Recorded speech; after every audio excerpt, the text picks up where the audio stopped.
This lizard is a six-lined race runner, which is a kind of whiptail.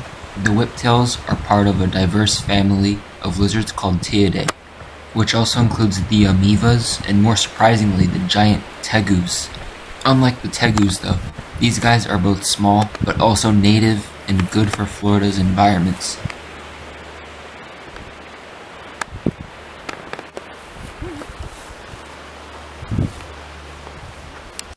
While the Peter's Rockagama is not native, it's not a very big problem here either. As you can see, there's both a male and female present. The male is overall bluish with an orangish red head and tail, and the female is a lot duller, mostly brown with an orange patch on the side of the body. This was only my third time ever seeing a red-banded hair streak, and definitely the clearest angle I've ever had on one too. I don't know exactly why they do this, but I've noticed a lot of hair streaks, like this one, rub their wings together. It might be to flash that red color, but not all hair streaks have very bright colors like this one.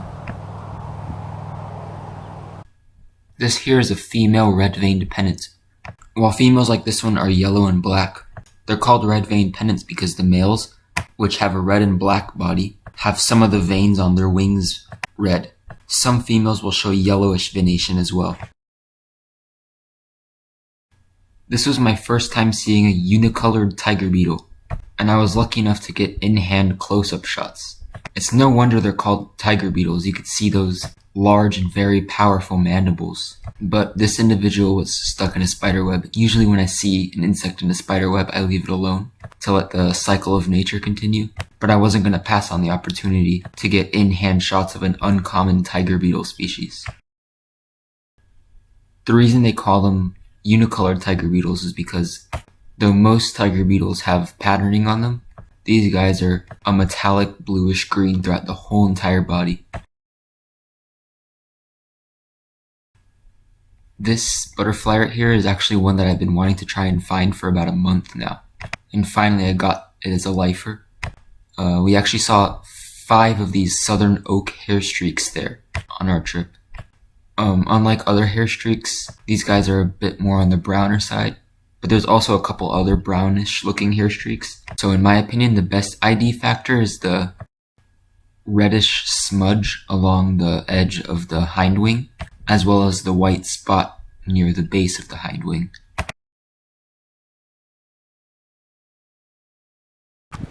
Another lifer, this time in the form of a dragonfly called the Amanda's pennant.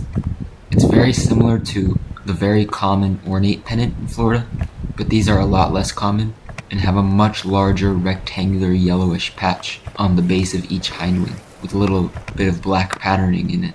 It has the largest hind wing patches out of all of the small pennants that we get in South Florida. Another lifer. This was my first time ever seeing oak toads, and actually this individual was the second one we found, but the first one we found was not in a great position to take any video. This is actually the smallest species of toad in North America, and it's a lot on the grayer and black side, with a distinctive white line running down the back. It was also very exciting to get up close in-hand shots of the oak toad, but I couldn't handle it for too long since amphibians have very sensitive skin, and holding them for too long can cause them to get poisoned from the oil on your hands.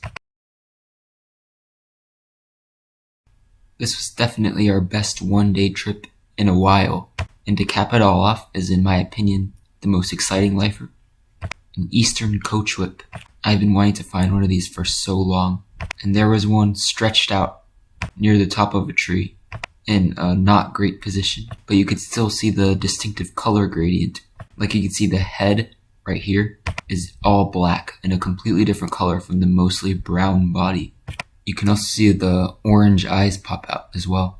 These are very similar to the southern black racer, which is all black and has a white chin. There's no color gradient. While I did see a second COACHWHIP later on this trip, it moved too fast for me to even take one picture of it. Still a special sighting though.